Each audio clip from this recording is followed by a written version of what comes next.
Καλησπέρα σας. Καταρχάς να σας ευχαριστήσουμε όλοι που ήρθατε εδώ σε αυτή τη βραδιά της παρουσίασης. Θα μας επιτρέψετε να τηρήσουμε τα κείμενα, γιατί θα υπάρχει η γαλλική απόδοση, φαντάζομαι, στην οθόνη πίσω μας. Λοιπόν, ας μιλήσουμε για τον Εζέν Εμίλ Πολ Γκριντέλ, που τον μάθαμε ως Πολ Ελιάρ. Και εμείς και η ποίηση. Και ο ανθρωπισμός κυρίως της ποίησης και ο υπερρεαλισμός της ποίησης. Και η αγάπη της γραφής θα πρόσθετα. Το βιβλίο της κυρίας Νίκης Παπαθεοχάρη με την αγάπη και την αφοσίωση στην ποίηση, αλλά και την αγάπη στη γλώσσα και στα παιχνίδια της και την έφεση στα εικαστικά που βλέπετε και εδώ, στον τρόπο τελικά που μπορούμε να δούμε τον κόσμο μέσα από το πρίσμα της τέχνης και της λύτρωσης που μπορεί να φέρει, είναι η αφορμή για να μιλήσουμε για τον Πολ Ελιάρ. Les animaux et leurs hommes. Τα ζώα και οι άνθρωποι τους. Τι παράδοξο, τι σουρεαλιστικό, υπερρεαλιστικό. Και όμως πίσω από τα παιχνίδια και την τέχνη των λέξεων και των ενιών, ο Ελιάρ κατάφερε να περάσει από το απάνθρωπο, τα ζώα, στο ανθρώπινο και κυρίως στον ανθρωπισμό. Αυτό είναι και το πρίσμα της Νίκης Παπαθεοχάρη. Και γι' αυτό θα μιλήσουμε απόψε, σε αυτή τη βραδιά. Για ανθρωπισμό θα μιλήσουμε. Για το πέρασμα από το απάνθρωπο στο ανθρώπινο. Σε μια εποχή δυστυχώς απάνθρωπη. Με άξονα το λόγο και τη διαθήκη ενός ποιητή που ποιεί ήθος για να γεμίσει το κενό, εκεί που αυτό χάνεται. Για το φιλέλληνα ποιητή που μίλησε στεναρά στα Δεκεμβριανά του 1944, κάτι που πολλοί ξεχνούν. «Λαέ ελληνικέ, ρίγα λαέ απελπισμένε», έγραφε. «Πια τίποτα να χάσεις δεν σ' απόμεινε απ' τη λευτεριά. Ρίγα λαέ, να φανιστείς μη σκιάζεσαι με την αγάπη σου ίδιος, άδολος». Ανοίγοντας ένα παράθυρο στην ώρα της απελπισίας. Ένα παράθυρο στην ελπίδα και στον ανθρωπισμό, όπως είπε και παραπάνω. Μακριά από περίκλειστα λόγια, που θυμίζουν ένα από τα ζώα στην παρούσα έκδοση, τη γάτα, η οποία κλείνεται μέσα στον κύκλο της ουράς της, κάνοντας συνεχώς κύκλους. Δεν είναι για τον Ελιάρ αυτό το περίκλειστο μέλλον. Ας ανοίξουμε λοιπόν μαζί του το ίδιο παράθυρο. Θα ήθελα να δώσω το λόγο στην καθηγήτρια σύγχρονης γαλλικής λογοτεχνίας στο Πανεπιστήμιο της Σορβόνης και στα πανεπιστημιακά τμήματα του Γαλλικού, του ΕΔΟ Ινστιτούτου, κυρία Λίνα Λιχναρά, συγγραφέα 15 βιβλίων, ανάμεσά τους και ένα πολύτιμο για την ποίηση του Οδυσσέα Ελίτη, που ήταν και το κυρίως διδακτικό της αντικείμενο. Κυρία Λιχναρά. Ευχαριστώ.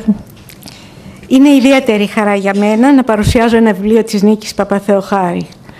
Σίγουρα η μεγαλύτερη ικανοποίηση που μπορεί να νιώσει ένας καθηγητής είναι να κρατήσει στα χέρια του το βιβλίο ενός φοιτητή του.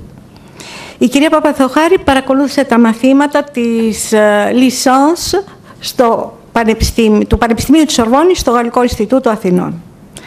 Από αυτή την εποχή θυμάμαι το πάθος της για τη λογοτεχνία και ιδιαίτερα την ποίηση, αλλά και τον αγώνα της να συνδυάζει αυτές τις σπουδές με τις επαγγελματικές και οικογενειακές της υποχρεώσεις. Μαζί δουλέψαμε τον ελληνικό υπερρεαλισμό και την πρώτη περίοδο της ποίησης του Οδυσσέα Ελίτη. Φυσικά στο μάθημά μου ήταν επιβεβλημένες κάποιες αναφορές στο γαλλικό υπερρεαλισμό. Όταν πήρα «Τα ζώα και οι άνθρωποι τους» του Ελιάρ, είχα την ικανοποίηση να διαπιστώσω πως κινείται στο χώρο που είχαμε διερευνήσει στα μαθήματά μας για τον υπερρεαλισμό. Νομίζω πως η συλλογή του Ελιάρ «Τα ζώα και οι άνθρωποι τους» είναι από τις πιο σημαντικές του κινήματος, αλλά νομίζω ότι και η μελέτη της Νίκης Παπαθεοχάρη είναι μια προσφορά όχι μόνο για τους Έλληνες που θέλουν να γνωρίσουν την γαλλική λογοτεχνία, αλλά και την ελληνική. Η συλλογή του Ελιάρ στην οποία αναφερόμαστε ανήκει στην πρώτη περίοδο του γαλλικού υπερρεαλισμού, την εφορική θα έλεγα. Στην εισαγωγή της Νίκης γίνεται μια πολύ ενδιαφέρουσα ανάλυση της σχέσης του βιβλίου με τον ιστορικό χρόνο στον οποίο γεννήθηκε. Ο Πρώτος Παγκόσμιος Πόλεμος έχει τελειώσει, αφήνοντας πίσω του όχι μόνο υλικά ερείπια, αλλά και πολιτιστικά. Όμως, στον πολιτισμό, πολύ συχνά ο θάνατος φέρνει τη γέννηση ή την αναγέννηση. Ο γαλλικός υπερρεαλισμός, ιδίως της πρώτης περίοδου, της εποχής δηλαδή που γράφτηκε η συλλογή που μελετάει η Νίκη Παπαθεοχάρη, είναι η λαμπρή εποχή του υπερρεαλισμού. Όταν ενωμένοι οι επαναστάτες της ποίησης δεν είχαν ακόμα διασπαστεί από ιδεολογικές στρατεύσεις. Σε αυτή την περίοδο του γαλλικού υπερρεαλισμού, την εποχή που γράφεται η συλλογή «Τα ζώα και οι άνθρωποι τους», η ελληνική νεωτερική ποίηση χρωστάει πολλά. Η επίδραση του Ελιάρ στην ελληνική λογοτεχνία αλλά και όλου του γαλλικού υπερρεαλισμού είναι αναμφισβήτητη. Ο Ελίτης που μελετήσαμε τότε, και βλέπω πολλούς παλιούς φοιτητές μου με πολύ συγκίνηση, είναι το πιο σημαντικό παράδειγμα. Δεν μπορώ να αντισταθώ στον πειρασμό να διαβάσω ένα απόσπασμα από τα ανοιχτά χαρτιά του Ελίτη. Αναφέρεται, όπως είπα, σε ποίηματα που ανοίγουν την εποχή που γράφηκε το βιβλίο για το οποίο μιλάμε απόψε. Διαβάζω από τα ανοιχτά χαρτιά, από το κεφάλαιο του χρονικού μιας δεκαετίας. Ο Ελίτης μιλάει για την εποχή που πολύ νέος δεν έχει δημοσιεύσει ελάχιστα πράγματα, πέφτει, όπως λέει, σε μια συλλογή του Ελιάρ. Εισαγωγικά διαβάζω το κείμενο του Ελίτη. Τόσο εύλογο το ακατανόητο. Δεν μπορούσα να εξηγήσω τίποτε. Μήτε σήμερα άλλωστε. Ωστόσο, περίμενα την ώρα που θα φεύγαν όλοι από το σπίτι για να πάρω τους στίχους αυτούς έναν έναν και να τους αφήσω να ζήσουν στη στοματική μου κοιλότητα και όχι καθόλου για τη μουσικότητά τους. Ήταν η κόλπωση διαφορετική, ένα ξεσυνήθισμα της γλώσσας και των χιλιών μου, που ήταν βέβαια ξεσυνήθισμα του κόσμου όλου. Μια υπερκέραση των συντακτικών κανόνων σε όφελος του ακαριαίου της ψυχής. Η συντομία στην υπηρεσία του ονείρου. Και πάνω απ' όλα η αναπαρθένευση. Άλλες αρθρώσεις έμπαιναν σε κίνηση, το αίμα κυκλοφορούσε πιο ζεστό, τα μάγουλα επιτέλους λάμπανε. Θα ήθελα, για να μην είναι αφηρημένες διατυπώσεις αυτά που λέω, να συνοδεύσω αυτή την εισήγηση με ένα παράδειγμα. Ο τίτλος της συλλογής του βιβλίου είναι «Τα ζώα και οι άνθρωποι τους». Η φράση σε έναν κοινό, ρεαλιστικό, καθημερινό λόγο θα ήταν «Οι άνθρωποι και τα ζώα τους». Λέμε «Ο σκύλος μου, ο γάτος μου, η γαλάδα μου». Αντιστρέφοντας όμως τη φράση ο Ελίτης, εξανθρωπίζει, όπως είπατε, αλλά και ανατρέπει την καθησυχαστική σχέση που έχουμε με τα ζώα, τους δίνει μια μυστική, ανησυχαστική δύναμη. Τα ζώα έχουν γίνει κτήτορες του ανθρώπου. Αυτές οι επεμβάσεις, αυτές οι ανατροπές στη γλώσσα μας απομακρύνουν από την ορθολογιστική, ρεαλιστική σχέση μας και αποκαλύπτουν την υπερρεαλιστική πλευρά της. Κάνουν αυτό που ο Ελίτης λέει εύλογο το ακατανόητο. Θα ήθελα σαν σύγκριση να αναφέρω 3 από τους πρώτους στίχους Ελίτη στους προσανατολισμούς. Είναι η πρώτη συλλογή και είναι η πρώτη στίχη. Ο έρωτας, το αρχιπέλαγος και η πρόωρα των αφρών του. Ο ίδιος μηχανισμός που χρησιμοποίησε ο ποιητής που θαύμασε, ο Ελιάρ, αντιστρέφει τον κτήτορα, κανονικά λέμε η αφρή της πρόωρας, και όχι η πρόωρα των αφρών του. Και δημιουργεί μια ποιητική γλώσσα που κάνει εύλογο το ακατανόητο. Αναφέρω μια αγαπημένη μου φράση του Ουμπέρτο Έκο. Τη στιγμή εκείνη κατάλαβα ότι τα βιβλία μιλούν για βιβλία ή μάλλον είναι σαν να μιλούν μεταξύ τους. Νομίζω πως η μελέτη της Νίκης Παπαθεοχάρη αποκρυπτογραφεί αυτούς τους διαλόγους που κάνουν τα βιβλία μεταξύ τους. Θα ήθελα να σημειώσω πόσο σημαντική είναι η μετάφραση των ποιημάτων του Ελιάρ, έτσι όπως παρουσιάζεται στο βιβλίο της Νίκης Παπαθεοχάρη.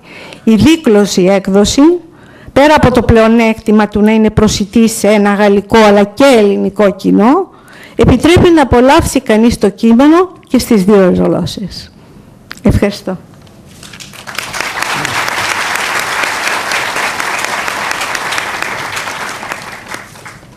Ευχαριστούμε την κυρία Λιχναρά.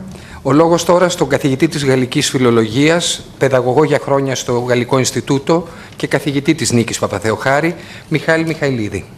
Ευχαριστώ. Καλησπέρα σας. Bonsoir. C'est avec beaucoup de joie que je participe ce soir à la présentation du nouveau livre bilingue de Niki Papa-Theochari, Les animaux et leurs hommes. Et je me rappelle avec émotion les années pendant lesquelles Niki était mon étudiante au cours de littérature et de civilisation française à l'Institut français d'Athènes, ici. Elle était modeste, curieuse, appliquée et surtout assoiffée d'élargir ses horizons littéraires. En étudiant le livre de Niki, j'ai relevé, j'ai admiré l'interculturalité de son entreprise. Elle éclaire les images contenues dans ses poésies d'Éluard, si fraîches, les images d'animalité, d'accessibilité, de pureté, d'espoir, de jubilation, d'humanité. Ce refus aussi du pessimisme, du fatalisme, du désespoir contenu dans les vers.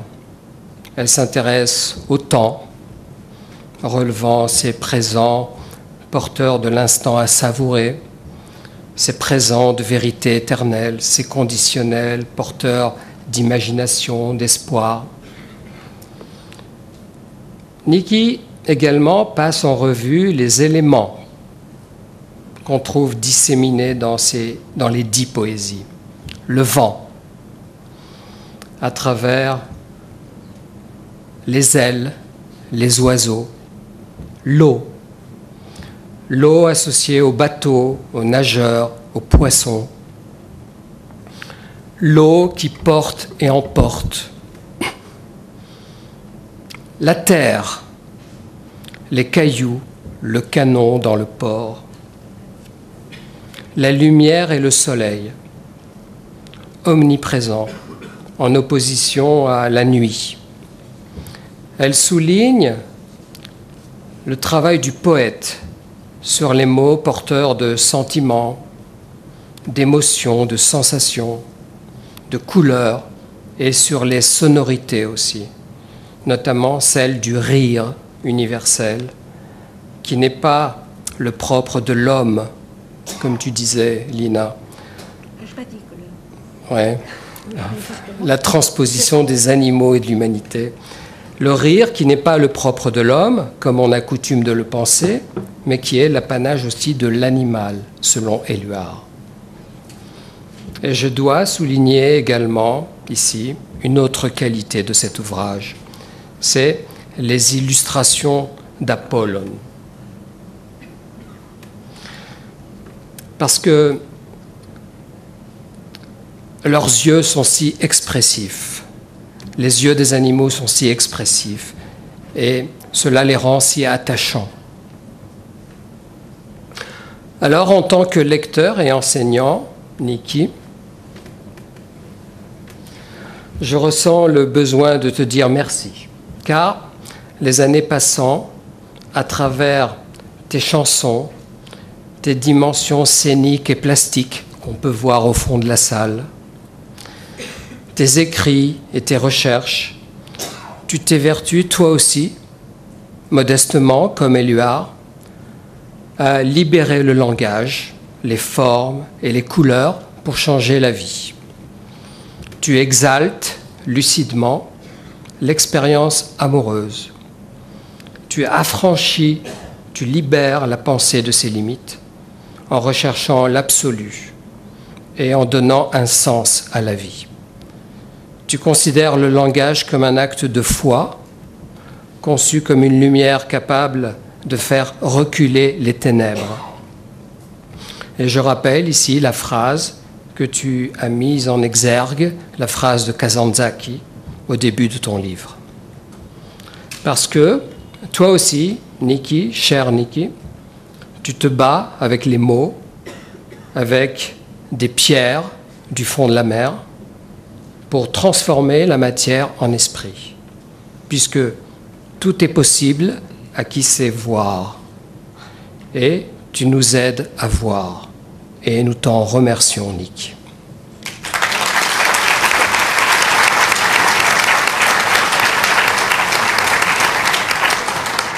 Ευχαριστούμε τον κύριο Μιχαηλίδη. Το λόγο έχει τώρα η επίκουρη καθηγήτρια στο τμήμα Γαλλικής Γλώσσας και Φιλολογίας στο Εθνικό και Καποδιστριακό Πανεπιστήμιο Αθηνών, Ελένη Τατσοπούλου, της οποίας θα ήθελα να θυμίσω το πόνημα για το διήγημα στην ελληνική και τις ξένες λογοτεχνίες.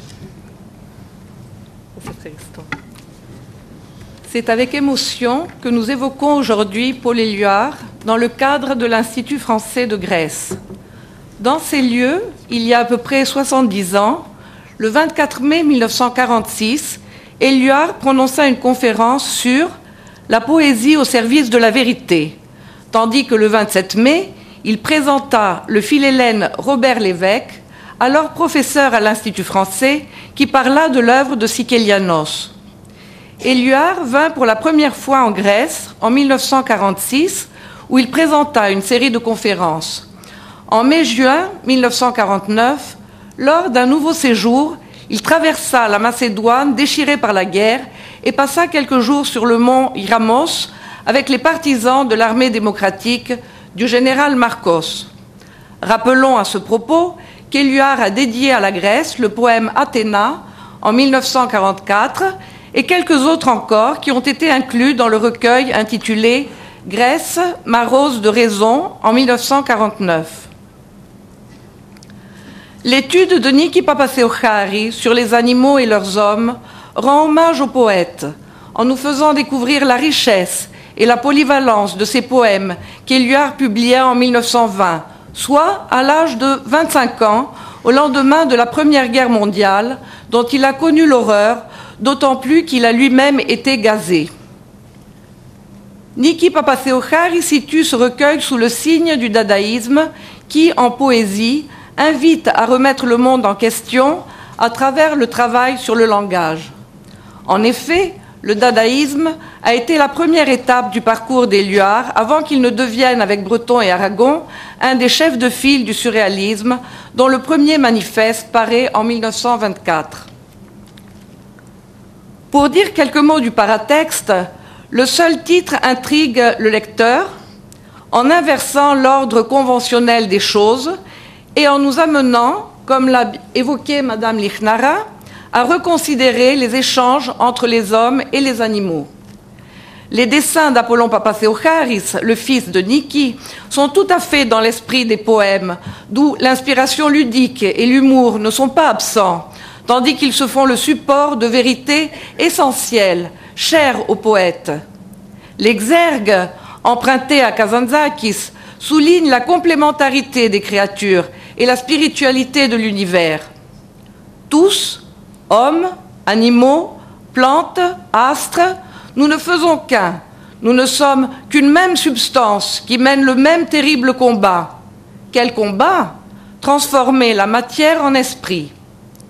De plus, l'édition bilingue, comme M. Michailidis l'a bien remarqué, permet d'apprécier combien les poèmes d'Éluard passent naturellement en grec, dans une langue simple, mais riche en connotations. Quant au format du livre, il invite le lecteur à tenir celui-ci entre les mains et à lire l'essai d'une traite.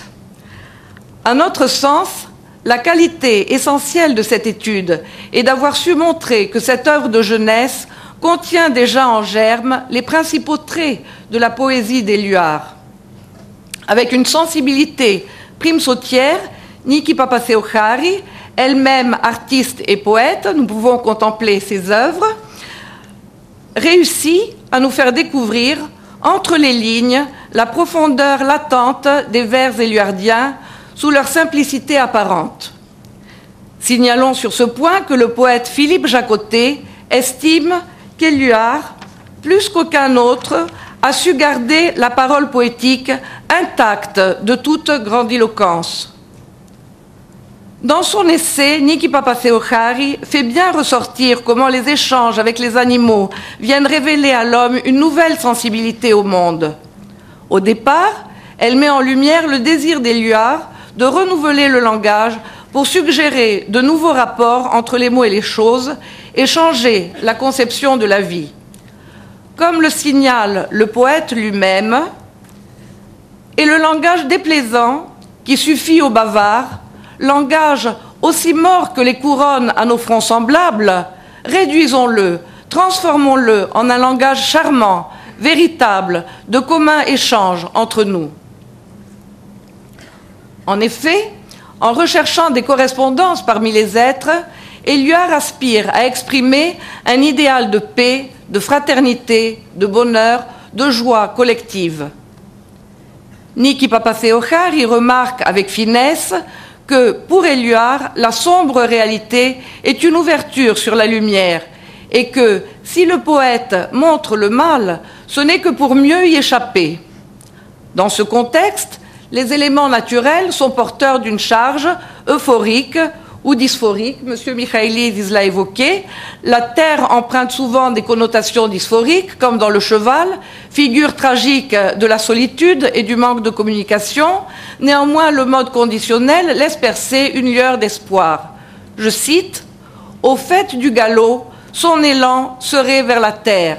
Il se tuerait. » L'eau a également pour Éluard une charge négative, pourtant cet élément est susceptible d'être transformé dans un sens positif. Je cite, « Les poissons, les nageurs, les bateaux transforment l'eau. L'eau est douce et ne bouge que pour ceux qui la touchent. Le lieu clos, connoté par l'œuf, d'où l'araignée sort et où elle n'entrera plus jamais, apparaît comme l'image des contraintes dont l'homme doit se libérer. Au contraire, l'air est le lieu privilégié qui permet de s'élever vers la lumière et d'échanger. Je cite, « Les oiseaux jouent à remplacer le soleil, plus léger que l'huile, qui coule entre nous. » Rappelons que l'oiseau est la figure emblématique du poète, dont le vrai nom est Grindel, qu'on peut décomposer en grain d'ailes. L'air et l'élévation sont en accord avec un besoin impérieux de pureté qui, chez Éluard, est tout autant ontologique que poétique. D'autre part, la prédominance de l'image, si importante pour les surréalistes, et de la métaphore est également mise en évidence. Il convient d'apprécier la façon dont se conjuguent en synesthésie les différentes sensations visuelles, auditives, tactiles, car, comme le précise Niki Papatheochari, les poèmes d'Éluard donnent à voir, à sentir, à caresser. Je cite, « Un animal rit aussi, étendant la joie de ses contorsions. Dans tous les endroits de la terre, le poil remue, la laine danse et les oiseaux perdent leurs plumes. » Par ailleurs, la féminisation de la nature en tant que mère, qui englobe tous les êtres, est également un trait essentiel de la poésie éluardienne, qui apparaît clairement dans ses vers de vache. Mère ignorée, pour les enfants, ce n'est pas le déjeuner, mais le lait sur l'herbe, l'herbe devant la vache, l'enfant devant le lait. Pour terminer, nous aimerions suggérer qu'entre les mains d'un enseignant motivé, un tel ouvrage peut certainement être valorisé et inspirer des activités pédagogiques multiples. Nous présentons juste quelques pistes. Il va de soi que l'édition bilingue peut aisément donner lieu à des exercices divers, aussi bien dans le domaine de la langue que dans celui de la traduction. En littérature, le rapprochement avec les bestiaires d'autres auteurs, comme par exemple celui d'Apollinaire, peut susciter des débats fort intéressants. Dans le même esprit, on pourrait mettre en parallèle plusieurs poèmes portant sur le même animal. Par exemple, Le chat d'Éluard, celui de Baudelaire, de Charles Cros, de Maurice Carême, ou encore de poètes d'autres nationalités, comme Borges ou Neruda. En effet, la littérature comparée ouvre de vastes perspectives si l'on tient compte également des liens qu'on peut établir entre la littérature et les arts. Mais nous nous arrêtons ici car nous ne voudrions point, en déflorant le texte, priver le lecteur du plaisir de découvrir lui-même l'essai de Niki Papatheochari.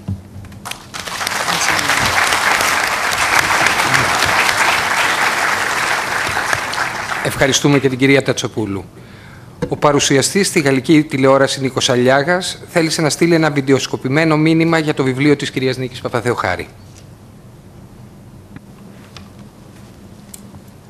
Αυτό που με συγκινεί και με εκπλήσει κάθε φορά όταν συναντώ την Νίκη Παπαθεοχάρη είναι η ικανότητά της να αποκωδικοποιεί τις λέξεις. Να επινοεί την κάθε απόχρωση και έννοια των λέξεων, σαν να χρησιμοποιεί ένα αόρατο αντικλείδι που της επιτρέπει να καταλάβει ποιοι είμαστε. Γιατί όλα ξεκινούν από την ταυτότητά μας. Όχι αυτό που δηλώνουμε και θέλουμε να πιστεύουμε, αλλά αυτό που αποδεικνύουν οι πράξεις μας. Η Νίκη Παπαθεοχάρη σέβεται τον χρόνο που περνά, γιατί σέβεται στην ουσία ό,τι του αντιστέκεται εδώ και αιώνες. Οι λέξεις, όπως και οι πέτρες που σμιλεύει χρόνια τώρα η ίδια, αναζητώντας το αρχέτυπο. Αυτά αντιπροσωπεύουν για την Νίκη τον ομφάλιο λόρο της ύπαρξής μας. Δεν είναι τυχαίο που μας παρουσιάζει σήμερα την ποιητική συλλογή του Paul Éluard, τα ζώα και οι άνθρωποι τους. Δεν είναι ηρωνία, ούτε ένα οξύμορο λογοπαίγνιο ενός ποιητή. Πρόκειται για αστήρευτη πηγή έμπνευσης και πνευματικής διασύνδεσης, όπως γράφει η ίδια η Νίκη. Ένας καθρέφτης όπου ο δανταϊσμός του Paul Éluard δεν εκφράζει τίποτα περισσότερο από αυτό που είμαστε τελικά. Ευσυνείδητα ζώα που έχασαν ίσως τη συνείδησή τους. Οι λέξεις είναι όπως τα συναισθήματα και στην ποίηση του Éluard γίνονται ένα με το συναίσθημα. Γιατί άλλη μια φορά η Νίκη Παπαθεοχάρη χτίζει γέφυρες. Γέφυρες μεταξύ του ορατού και του αοράτου. Μεταξύ της γαλλικής και της ελληνικής γλώσσας. Μεταξύ του πεζού και του ποιητικού λόγου που έχουμε τόσο ανάγκη σήμερα. Μεταξύ του υπέρ και του ρεαλισμού. Συγχαρητήρια Νίκη. Και επιτρέψατε μου, κλείνοντας αυτόν τον χαιρετισμό, να διαβάσω ένα απόσπασμα από το βιβλίο Les animaux et leurs hommes, τα ζώα και οι άνθρωποι τους, Paul Éluard, με τα λόγια και τη μετάφραση τη δική σας. Les poissons, les nageurs, les bateaux transforment l'eau. L'eau est douce et ne bouge que pour ceux qui la touchent. Τα ψάρια, οι κολυμβητές, τα καράβια μεταμορφώνουν το νερό είναι ήρεμο και δεν κινείται παρά μόνο για αυτόν που το αγγίζει. Cet ouvrage de Niki Papatheochari est d'une justesse étonnante car l'auteur réussit à décoder, sans simplifier, la démarche de Paul Éluard. Alors qui sont les animaux en l'occurrence et qui sont les hommes? Qui appartient à qui? Vaste débat car au fond, seul le regard compte et peut-être encore plus qu'hier, aujourd'hui, le regard du poète. Niki Papatheochari ne se limite pas à l'esthétisme des mots, mais à leur sens profond, leur nature intrinsèque. Les mots comme les pierres de cet édifice qui résistent au temps et qui résistent à nos certitudes. Félicitations Niki, je suis fier de te connaître et fier de te lire. À très bientôt pour d'autres voyages.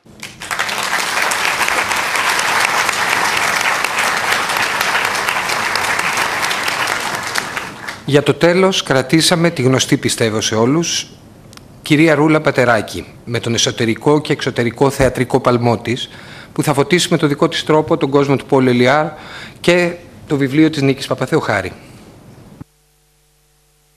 Η Νίκη Παπαθεοχάρη, ανάλαφρη, ανήσυχη, θυελώδης. Τα ποίηματα του Paul Éluard, τα ζώα και οι άνθρωποι τους. Εικονογραφημένα περίτεχνα από τον Απόλλωνα Παπαθεοχάρη. Ας ξεκινήσουμε από το αναλυτικό εξαίρετο επίμετρο της Νίκης, που με ακρίβεια, γνώση και άπειρη ευαισθησία πλησιάζει τη σχεδόν διαστροφική απλότητα του στίχου του Éluard. Την καθιστά σημαντική, αλλά συγχρόνως προσιτή, έτσι που να μπορεί να αποτελέσει άριστο εκπαιδευτικό εργαλείο ποιητικής ανάλυσης. Η Νίκη Παπαθεοχάρη αντιμετώπισε τον Éluard με αμεσότητα και ειλικρίνεια. Η γλώσσα της εντυπώνεται στον αναγνώστη με αφοπλιστική ορμή και πάθος, χαρακτηριστικά τόσο υπέροχα της γοητευτικής προσωπικότητάς της. Τα ζώα και οι άνθρωποι τους είναι μια απολαυστικότατη ανάγνωση. Εγώ προσωπικά είμαι ενθουσιασμένη και συγκινημένη από τη μετάφραση των ποιημάτων και με πολύ χαρά θέλω να σας διαβάσω 3 ποίηματα. Ευχαριστώ.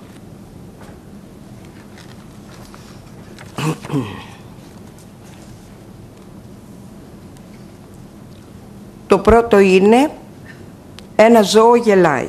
Ο κόσμος γελάει. Ο κόσμος είναι ευτυχισμένος, ευχαριστημένος και χαρούμενος. Το στόμα ανοίγει τα φτερά του και πέφτει. Τα στόματα των νέων πέφτουν, τα γέρικα στόματα πέφτουν. Ένα ζώο γελάει επίσης, μεγαλώνοντας τη χαρά με τις περιστροφές του.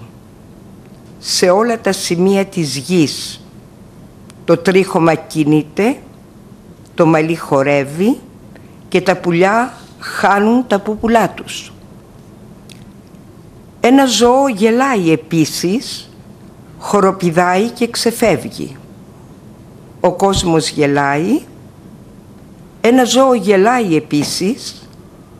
Ένα ζώο τρέχει να κρυφτεί. Και τώρα πάμε στο σκυλί.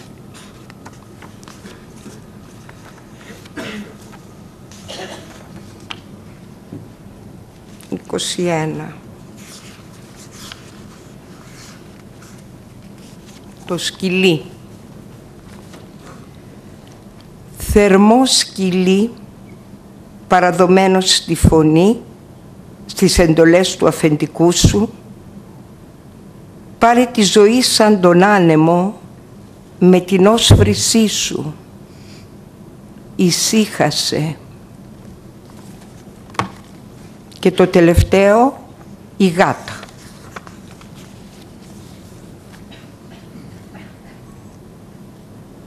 Για να μην ξεβολευτεί η γάτα, είναι πολύ ανόητο ζώο. Η ουρά της ακουμπάει το κεφάλι της. Στριφογυρίζει μέσα στον κύκλο και όλο χαϊδεύεται.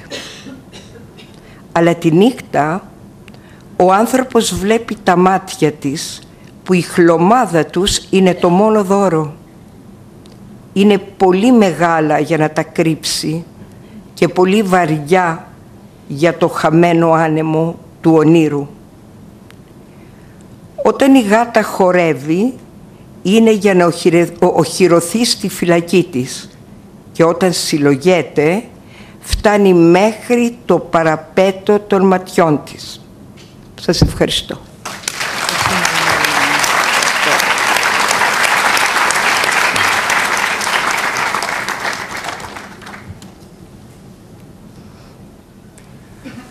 Πάρε τη ζωή σαν τον άνεμο με την όσφρησή σου. Με αυτό το στίχο παραδίδω στην όσφρηση της κυρίας Παπαθεοχάρη για την ποίηση το λόγο.